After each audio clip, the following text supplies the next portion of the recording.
There it goes. Okay. So, we are recording. I don't like that the record button just kind of hangs out in the middle of things, but whatever. Okay. Yay! All right. So, this was Kim's suggestion. But I like it. It's good because it does make us kind of look at different cards a little more closely.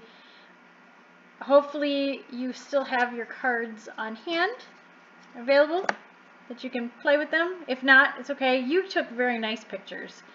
So Kim took very nice pictures, and we picked a card to play with today. It is the Hierophant, and I picked it totally because this is the 5th month of the year, and that's just where I'm going with this. There was no reason for me to pick the Hierophant. No deep, mysterious reason for it. Although, the Hierophant does represent education and learning and those kinds of things. So, yeah, it fits for a first-timer. So it's good. All right. Because Kim is the only one here, I'm going to pop quiz her. Uh-oh. Before we go, yes, seriously. So before we go into which of the Hierophants is the best Hierophant, what are some key words of the Hierophant? I already gave you a few, so.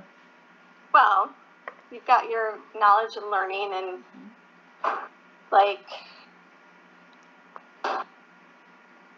the way the world is. Okay. Yes? That's a good way of putting it, yeah. Anything else? No. So I guess I'm left with the flip side of the Hierophant then. Which is dogma and rules and guidelines and structure. Yeah, the part that I don't like. I don't know why you left me with that. It is. I don't like it. Right? Yeah. So I'm going to give you a kind of neat little hint to remember the Hierophant. It's dorky, but it's fun. I know that most of your major arcana cards are going to be represented by the Roman numerals, which is the V for the 5 for the Hierophant.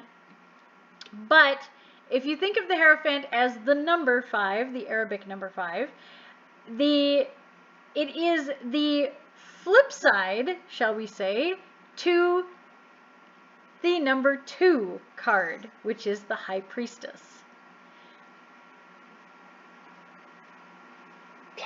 Okay, because the Hierophant is typically masculine or masculine energy.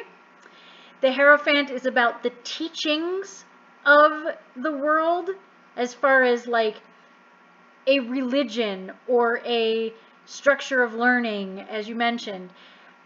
But as opposed to intuition and instincts. Right, exactly. So this is a fun way to remember the Hierophant versus the High Priestess, which you will see in the pictures that I posted is not always called the Hierophant. We'll get into that. So now that we know these things, and no one is here to challenge us on how we feel about these cards, I would say that we can go through them within our hour and talk a little bit about maybe the value of each of the cards. Instead of picking a best of the best, we'll talk the value of each one, and then we'll still let everybody watch the video and pick the ones that they think are best. Seem fair? Okay. All right. Yes, I'm fine. On board with this. So hopefully you have yours in hand as well as on the screen. I know one of yours is on the screen only, right? No, you bought those cards. I forgot. Yeah. Yeah. All right. Well, let's start with the very first one that you have, which I'm hoping shows up on the screen in the video so people can actually see that, but we'll see. All right. So the first Hierophant is from what deck? Hold on. The first one is from the Everyday Witch, Essential Witch. Everyday Witch. Just check my decks.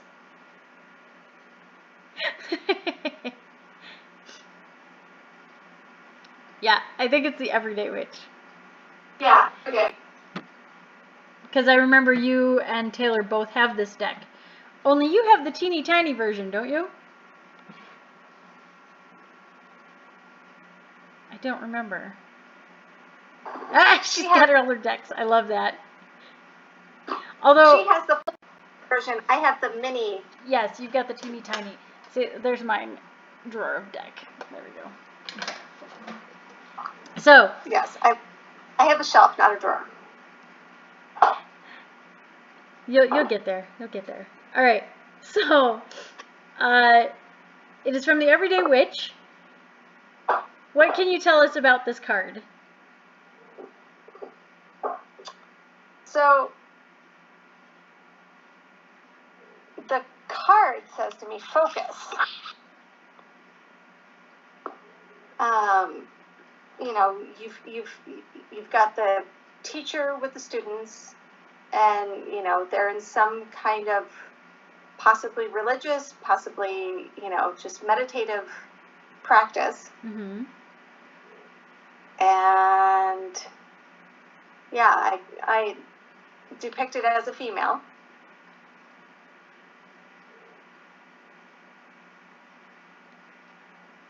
Her students are one male, one female. Mm-hmm. Very dark clothing with a lighter, light green and then like a burnt amber kind of background. So. I like that you said that you get focus out of this, because yes, but she is the center of the card and the students are present, and I like that.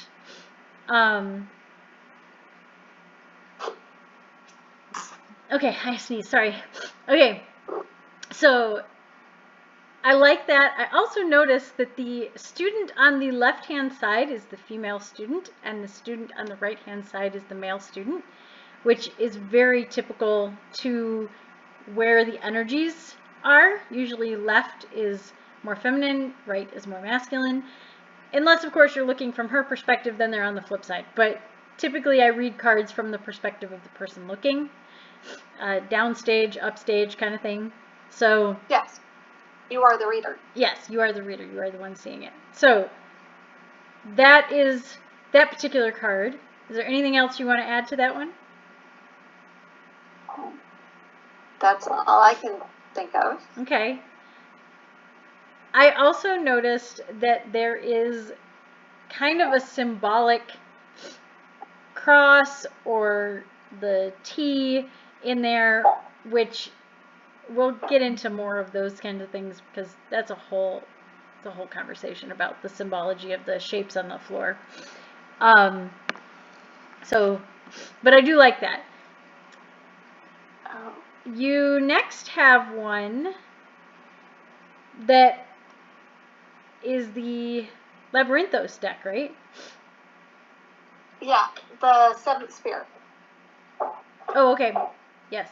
I do like that deck. That is interesting. Yeah, but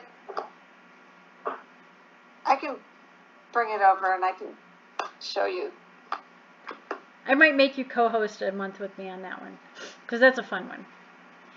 No. You're like, no.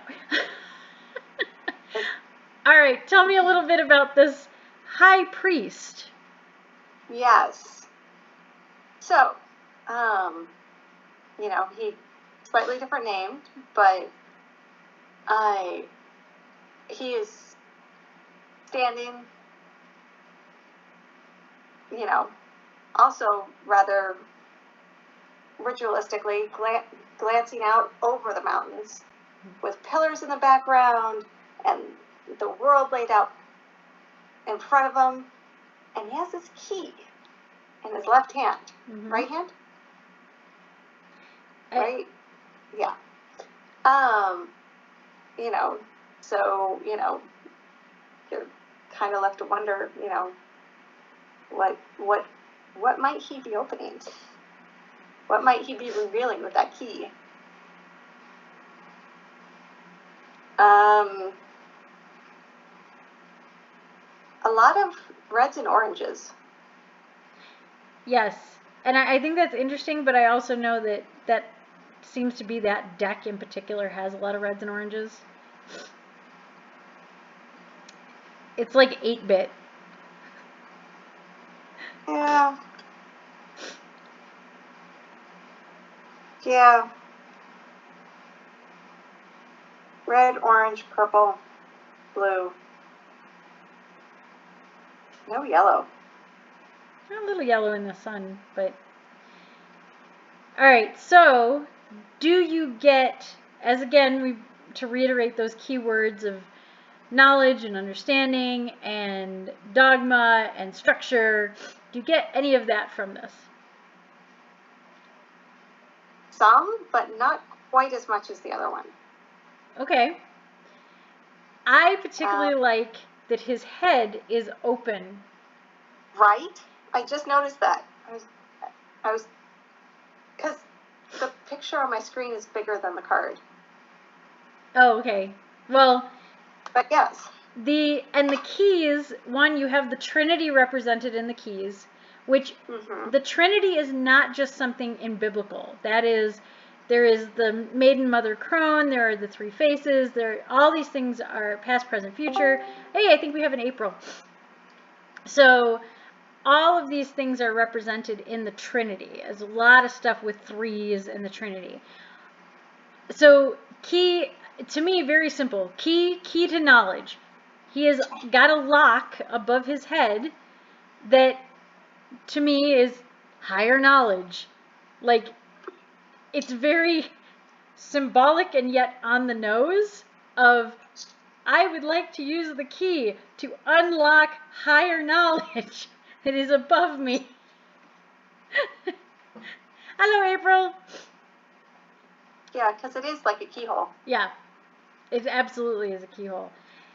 The other thing is the hand. That is a very, there are mudras in that shape.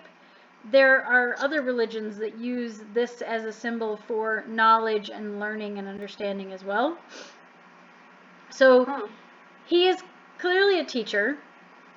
I get big teacher vibes off of him with the beard and the agedness. And yeah, there is very much masculine energy. He's got a beard. He's a dude. You're not really going to convince me that that's not a male representation there. So I like that. I also like that he does have the pillars in the background, because there's a lot to do with the pillars between the High Priestess and the Hierophant. Pillars are important. We'll go deeper into that. See, I'm picking out the symbolism on it. You're like just the straight, do I understand this? Since April has joined us, I don't know if she can hear us though. Does April have anything to add to this particular card? A yay or a nay? I think she's just listening in. But it's all right. All right. So I gave her a chance. We got a lot to go through, so I'm moving right along. Sorry, that's just the way I am today. All right. So this next one is called the Hierophant again. Yes. And he is from that beautiful and yet sort of confusing Hidden Realms tarot deck that you have. Yes, he's beautiful though. Yes, I love it, and someday I will be able to read from it, but that is not going to be today. Well, what do you get from him so far today? So I get from him a kindly older scholar, like, hold on, listen to me. Um, he's got a bunch of things around his neck that I don't know what they are. There's a lot of druidic symbolism in your Hidden Realms deck. Druidic and Fae. So, yes. yeah. And, we lost her. And I get some of the Fae stuff, but my druidic information is less than complete, which is probably why I have difficulty reading it. It could be, because this deck is very much leaning towards people who are into more earth magic, more fae magic, more druidic stuff, because the symbolism is like rampant with this kind of thing. So, yes.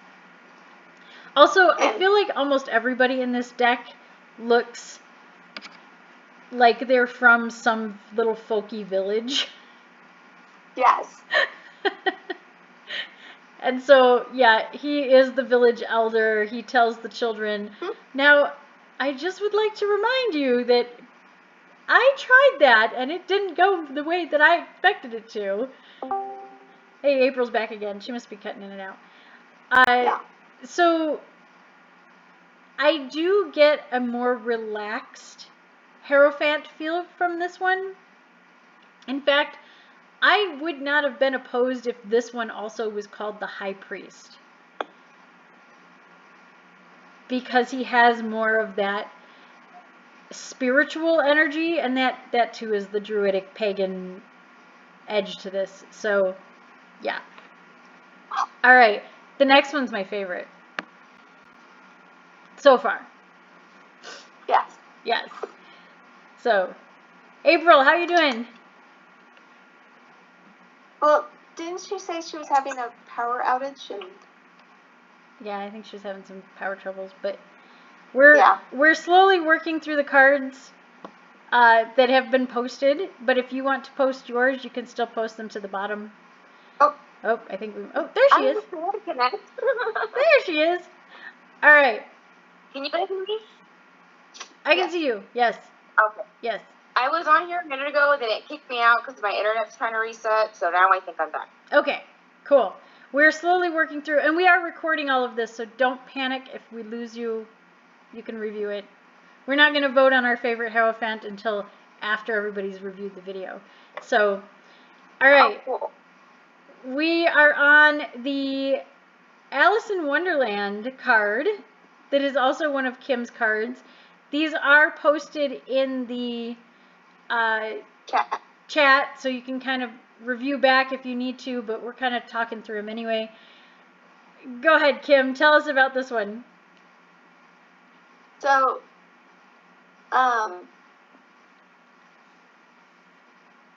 this all works if you know the story. I think most of us are aware of the story, though. I think we're okay. But yeah, you asked me to point out limitations. Okay. If you do know the story of Alice in Wonderland, first of all, why are you using the cards? But you're not going to get that the cat is the Hierophant. That he is the one who, in the story, tells Alice how the world works, gives direction or lack thereof, and yes. So I don't see a lot of symbolism in the card, except in knowing the story and knowing the Cheshire Cat as who he is. Am I wrong? Do you see more symbolism? I actually do see quite a lot in here. Number one, Alice is clearly the student, so the student is represented. The Hierophant is seated higher than her, which, yes, in this case, he's in a tree. Also, what do trees often get called in the greater terminology of things? The trees of knowledge. So he is seated upon the branches of the tree of knowledge. He is in between the branches as well, which gives us the pillar effect. She is also at a crossroads, which crossroads represent learning and making choices. Oh, we lost her again. That's okay. So you So- have a lot of things like that. Yes. That was the T you were referring to in the Everyday Witch. Yes. There's your crossroads again. There's your So crossroads. there is actually a lot of symbolism. But to me, this card, if you know the story of Alice in Wonderland, the moment you see the Cheshire Cat, you're like, he makes the rules. He knows the rules, and he knows how to break the rules. And that is the Hierophant. So for me, it was quick. It was, yep, I understand the meanings of this card. I don't need all the symbolism. I don't need all the dross. That is what I like about this card, is that it cuts to the chase. So I do like that. But, all right, this next one I really dig too. In fact, it took me a minute to realize what the heck I was looking at with this card. But once I saw it, I was like, oh, that's good. That's good. So, actually, when I was first looking at getting stuff, I got a book. Oh. And the book is all different ones for all different decks. So it's like a little advertisement in the book. When we do our So- first Tarot Cafe in person again, Uh-huh. you're bringing that book for everybody to flip through. Oh, sure. Because we're going shopping. All right. Yes. But tell me about this one, because this actually is riddled with symbolism. So, obviously I don't have this deck, but there's the owl. Mm-hmm. Owls are a symbol of knowledge. Yes. You've got keys Yes. on the step below them. And then, like, 2 steps below that, you've got little mice who are in rapt attention in whatever this owl may. But there's something in his hand. Yes. He looks like he What? has a scepter or a wand in his hand. I don't know. I can't make it bigger. And I'm not. Well, you've got the pillars on either side also. Mm-hmm.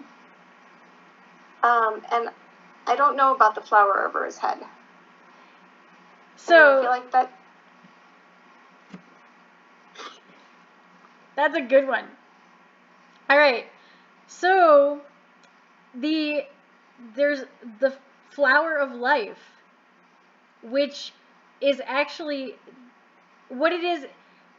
So this is where I can go really deep on this, but look up flower of life and you'll know why this is super important. I'm not going to go deep on this, same reason I'm not going to go deep on the pillars or the keys or anything else right now, but I can tell you that that is a valuable component to knowledge on a greater scale. So it is not about simplistic, this is how the world works. This is how the world works. This is code. Deep, deep code. And the fact that it is in the pyramid gives it even more meaning. And that it is done in such a way, not like a typical flower, but it is done to look like an eye, which then you get into the Illuminati symbolism.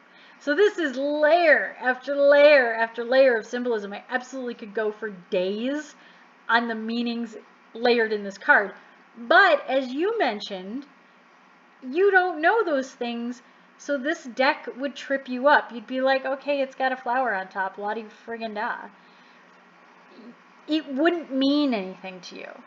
So that does kind of take away from the ease of looking at this card, because we went from Cheshire Cat, I know that, it's pop culture, I know what this means, to, well, there's a lot of groovy stuff happening here, but I don't know what it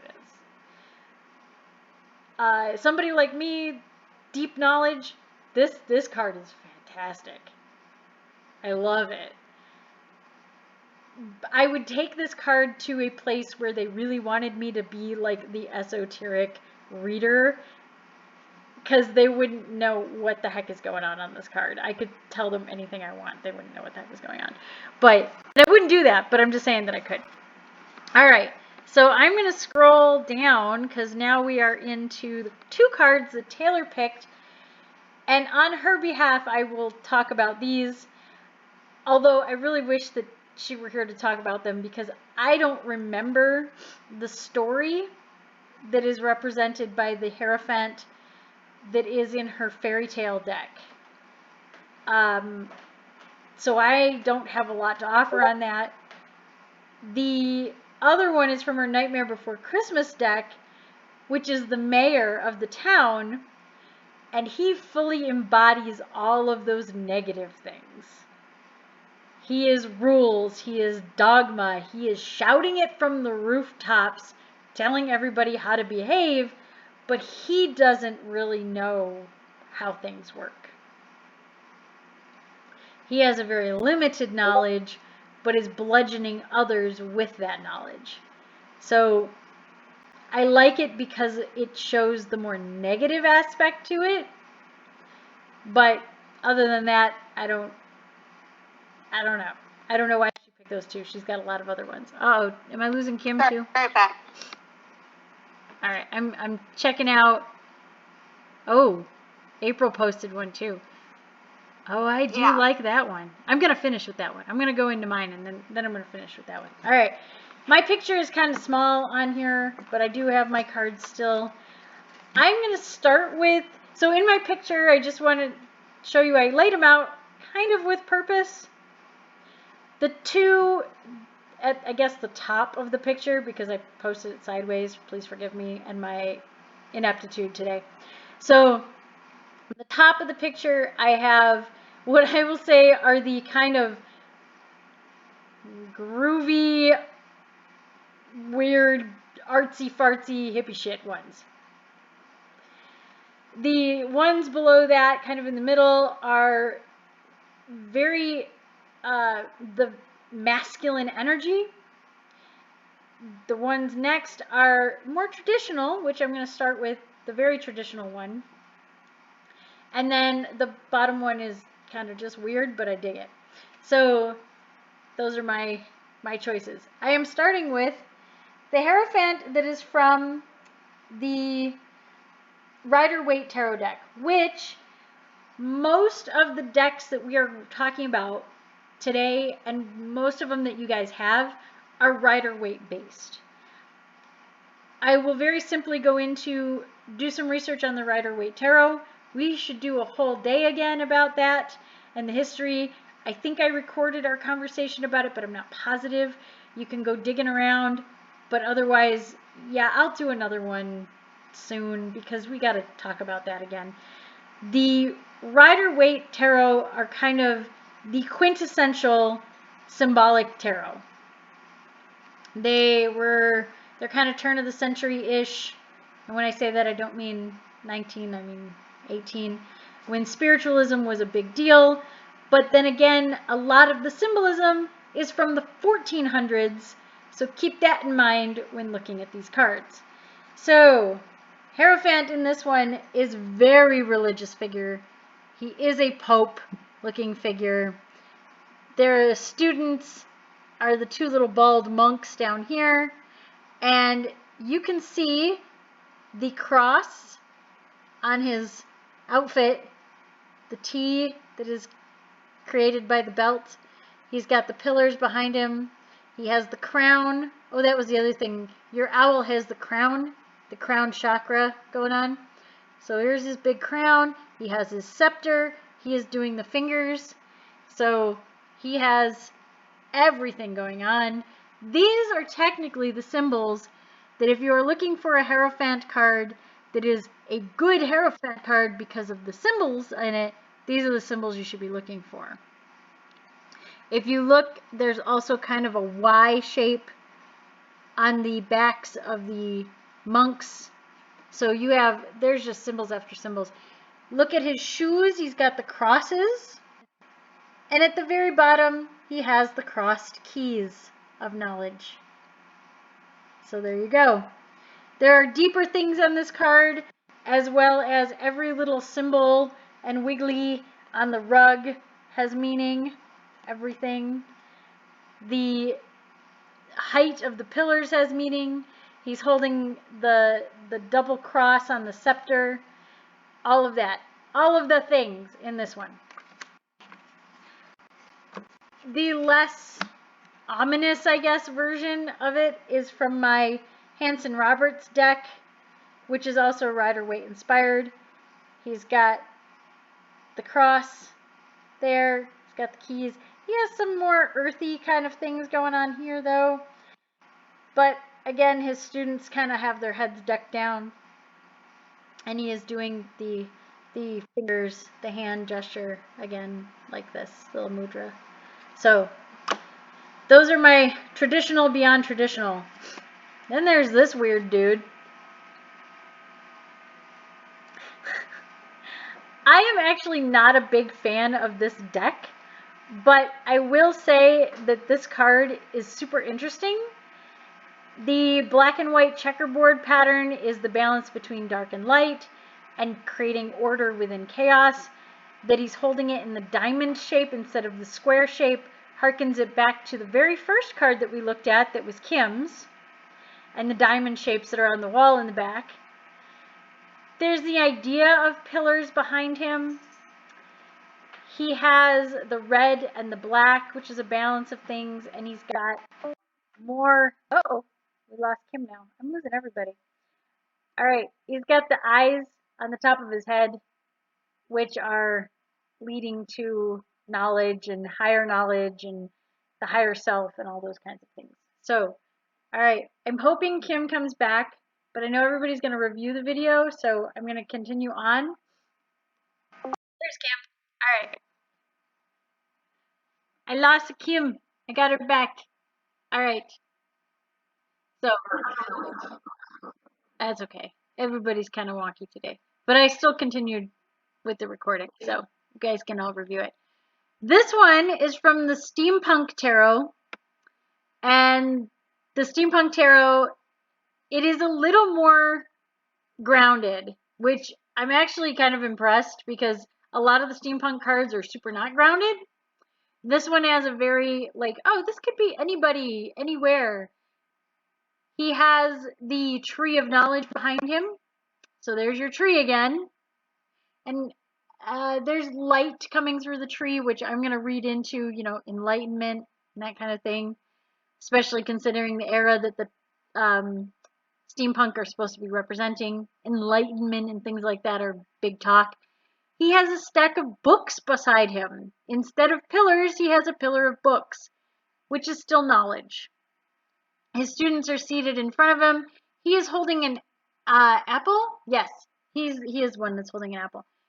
Apples are knowledge, which I like to talk about that because when we talk about Newton having the apple drop on his head, he is struck by knowledge. He is struck by learning. It is not an apple physically hit him on the head. Also, apples represent the forbidden fruit in the Garden of Eden. And what is the forbidden fruit in the Garden of Eden? Knowledge. So, yeah. And there you have your crossed keys again on the bottom. So, yeah, all the things in this one. I kind of want to finish with that one. So, I love this Hierophant. It is fun. It is from the Housewives Tarot. It is a television. The television will tell you what to do. The television knows all. All of your information comes through the television. Listen to the TV. Yes. Even back during the time period that this is supposed to represent, people were a little sketchy about what they wanted to believe about the TV. But it is also knowledge coming through the airwaves. It is coming from a higher place, so to speak. So I like it because of that. And it takes away the must be human factor, where sometimes our dogma and our knowledge is not handed down to us by a physical person. It is just so ingrained in us that it could come from the air. It doesn't have a face. So I like that. All right. I'm going to finish with the really crazy one. We have another high priest. Kim had the high priest too. This is from the Witch's Tarot, which I have not yet done as a video because I hesitate to do this one. Some of the cards are incredibly realistic and naked. So I'm like, I don't really want to lose my YouTube channel because I'm showing nakedity on it. This guy is fully clothed, but the representation here is that the masculine energy is going into the feminine energy, and for some reason my computer's gonna go dead. So hang on. Get it plugged in. Are we plugged in? Yes. Okay. All right. Sorry. It's just a technology day, man. Okay. So this one is reaching into more witchy stuff. So I'm gonna go ahead and dive into a little witchy things with you guys.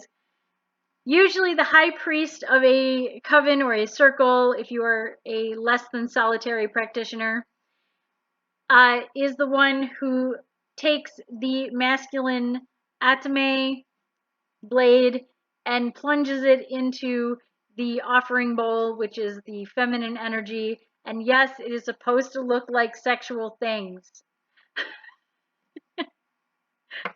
So those are two things that you will need in your witchy stuff.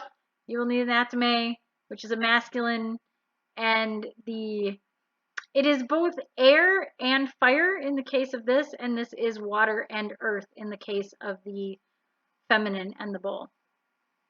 So those are all represented on here. There are no other representations on here, so I don't really like this card because in terms of a tarot card, it's lacking a lot. So, all right, this is my last one, and then I'll talk about April's because on her, or maybe Kim can talk about April's on her behalf. Pick it apart. All right, so don't worry, I'll help you out. This one is from the, oh, what is this one called? I don't remember. It is the Patch Tarot from the Spirit Science people. And yes, if you buy this tarot deck, please click on the link that's in these cards when I'm talking about them because I get kickbacks and I have no shame. So, all right, it's also a little more expensive deck, but check it out. We have the cross represented, but also it's representing the 3 different energies, which yes, there's only 3. On the top, you've got the earth. On the bottom, it is white. Down here, that is the grounding. You also have the spiritual, and I think it's water and earth, or male and female. I don't remember these. These are lesser known to me. I promise I will study them more. The book is open in front of this person. You have the individual, and you have their higher self with that Hierophant crown happening. So all of those things are represented on this. There's also a bunch of symbols that all represent higher knowledge and the chakra and things like that. I think one is the Om. I think this one is the Om. I think so. And it should be because it's purple. So if you really know about like all the spiritual modalities, this literally has everything in it. It's kind of ridiculous how they did this. It's a very groovy card, but like if you know what you're looking at, it tells you a lot because none of these things are based on instinct. All of them are modalities and dogmas taught to humanity or by humanity. So like the chakras, yes, they were handed down, much like the Bible handed down from God, all of these things. But really, they're all based on different religions rather than just a spiritual sort of thing. So I dig that. Everybody's religion is represented. And I'm like all about the coexist. So, All right. Last one we have, I'm going to scroll down to it, is April's card choice. Go ahead, Kim. Tell me what you see.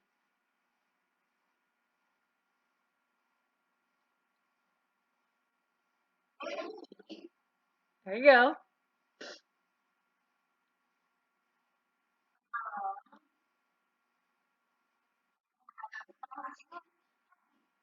I'm so glad you saw it.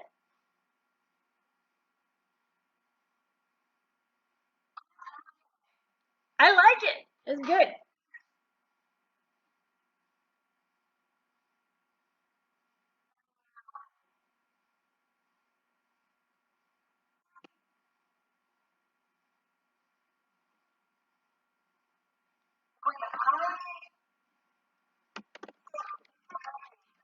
Yes.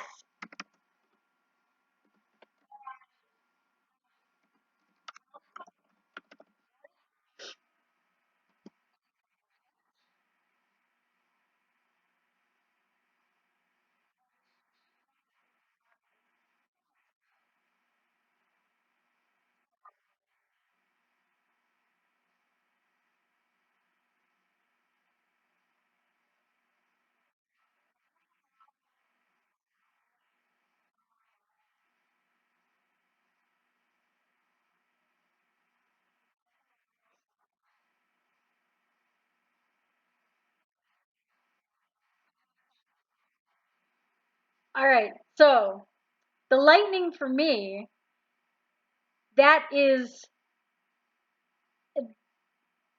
that's Edison, that's Franklin, that's all of the eureka moments, the knowledge. And the fact that this knowledge is coming from a higher place, this is knowledge given by God. And we also know, you want to go biblical with it instead, lightning struck the burning bush, and what did Moses get? He got the rules. He didn't get instinct, he didn't get spirituality, he got the rules. So that I get the lightning in that. The fact that the bird is a raven, could be a crow, be a crow, work with me on this one. Ravens are birds that can learn. Crows can also learn, but ravens can speak what they learn. They are a mynah bird. So they can learn something and then they can convey that knowledge out. So I love that aspect of the particular type of bird that it is. It very well could be a crow. They also like to learn. They also like to steal shiny things. So, you know, could be. But I do like that you noticed the crosses in the key, that is well represented. It is a very stripped down card. So I think this deck, all of them are kind of stripped down. It is not my favorite card from this deck. She's got some that I'm like, that's brilliant. That is lovely. But I do like how it represents the card. So it doesn't contain a lot of confusing symbolism, which I will say, some of these cards, if you are a beginning reader and you want to cut to the chase on what this card means, getting all bogged down and gobbled up by oodles of symbolism that you don't even understand what it means, like this card, you don't care. You're not going to know what all that crap is. You're just confused. It's just a groovy looking card. So the Cheshire Cat is a great one for a beginning reader with that pop culture reference. This one is a great one for a beginning reader who is just like, yeah, that's scary. And that bird is yelling at me and trying to tell me how to do my thing. Yes. So column A, column B on that one. Also, I'm just going to mention the font. And I don't like it. I don't like it. But that's just me mentioning font. All right, we have successfully gotten through all of these cards in a reasonable time frame. Check it out. We just hit the 45-minute mark. I am proud of us. Because that gives us about 15 minutes to go, okay, if we make our choices, also, I would like anybody who has not watched the whole video to stop right now. Stop. Write down your choice and why. And then you can listen to our choice and why. No, they can listen to ours. It's fine. If they want to cheat, it's fine. They can cheat. It's an honor system, man. Oh, I see. You want to see what they wrote down. No. You shut up for class. You don't get to cheat. All right. So, Kim, out of all of these, what is your favorite?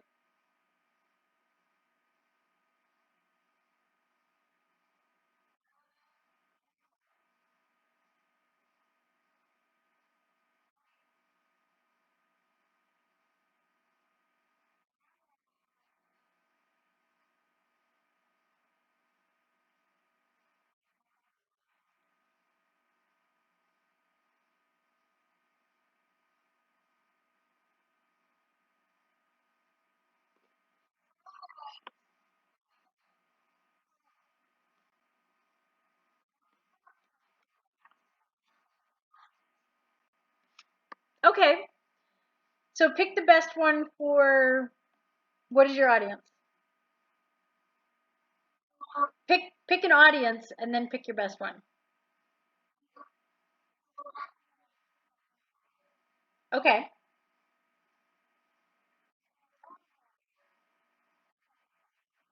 Yeah?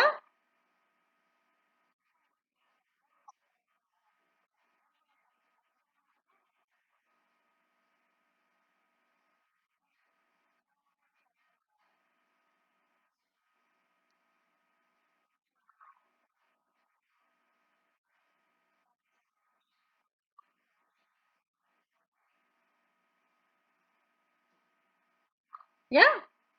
It's a good defense. It's a good defense. I would really love to hear Taylor's defense since she's going into legal stuff. I really want to hear how she defends something, just in case I ever need her help. Um, so what were the symbols then that jumped out at you as a new reader that you're like, yes, and I'll even hold it up so you can see it again. It's a big. Oh, you got it there. Okay. Okay.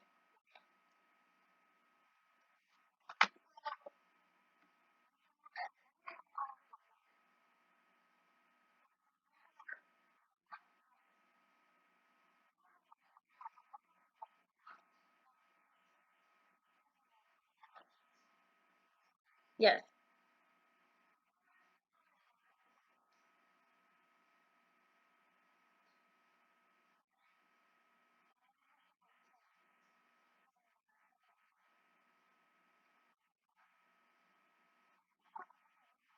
Yes. Notice it's the girl that's taking notes. I'm just saying.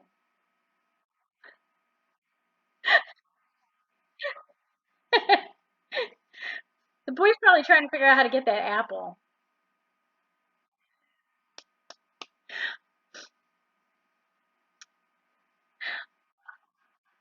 All right.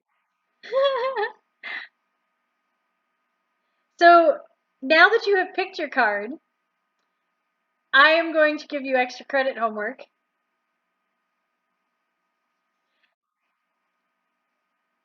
Figure out every little one of those references and why that might be there. And when I say everything, why is his left foot behind him and the right foot is in front? Why is the apple in the right hand and the left hand is open? Why is she writing and the boy is not? Why is she wearing blue? Why is the carpet red? Why is the sky gray? Right, why does she have stripes and they're black and white? and they're black and white.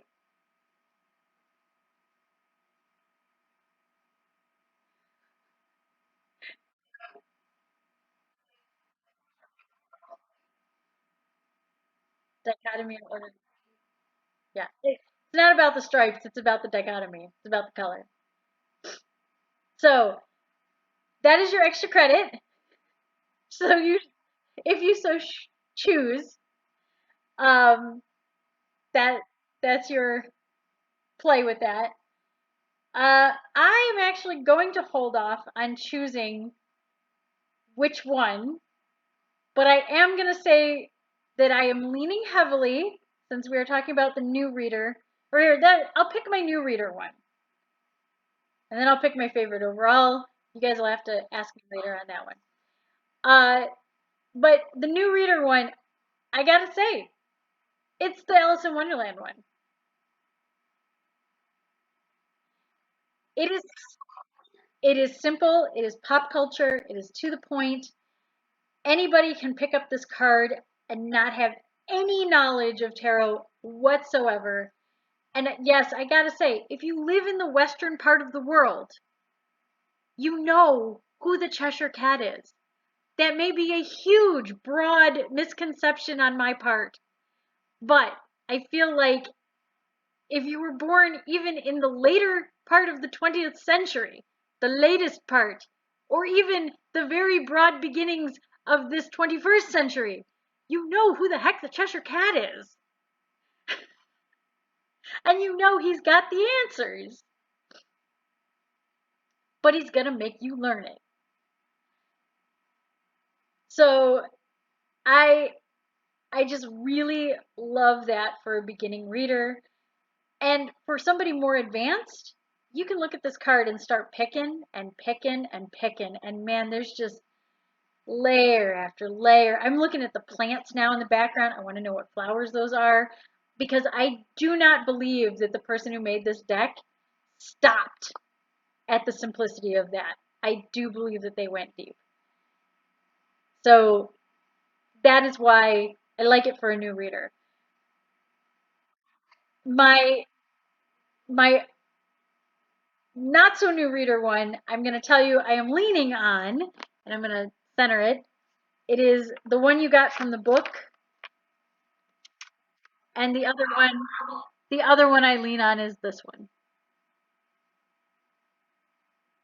I'm not going to pick the more traditional one at all, because I think that that's boring. Why would I pick that? I want the weird shit. I want the weird representation. So these are my two that I'm leaning on. I won't tell you which one is my favorite. I'll let you guys pick that out. And I think this was fun. This was a lot of fun. Thank you, Kim, for this game. I think we will play this game at least once every month, so that we can teach some other things and learn some other things. So I guess maybe our first one of the month will be very witchy centered. Our second one of the month will be pick a card, and we will pick apart that card. I will try not to lean in on, oh, it's going to be the fifth card or the sixth card of the month or whatever, but also, why not? And then I definitely want you guys to do a tarot spread every month. So probably the third week we'll do a tarot spread. And fourth will be, I don't know, mixed bag. We'll see. Hopefully we'll start meeting in person. Which may also mean that Tarot Cafe moves to a different date or time. But I would like us to start meeting in person. So. No, no. But we'll discuss it and we'll see. So maybe that's another thing to start pondering in your brains, is what date and time would work for you guys. Realize Sundays are kind of crowded, but I'd be willing to do a full day adventure on Sundays. Just call it church and be done. I would also be okay with you know, maybe like a Saturday afternoon kind of thing where we have some tea and hang. But we'll see. All right. Okay, I'm going to turn the recording off. And again, Taylor, April, anybody else who is watching this, please feel free. I am going to post the link to the group. You can either leave your comments in the group or on the video itself. The videos are always for our benefit only. They are not available to the greater public at large, so fear not. Anything that you put on there is going to stay relatively secret within the realm of the group. So, all right. Bye.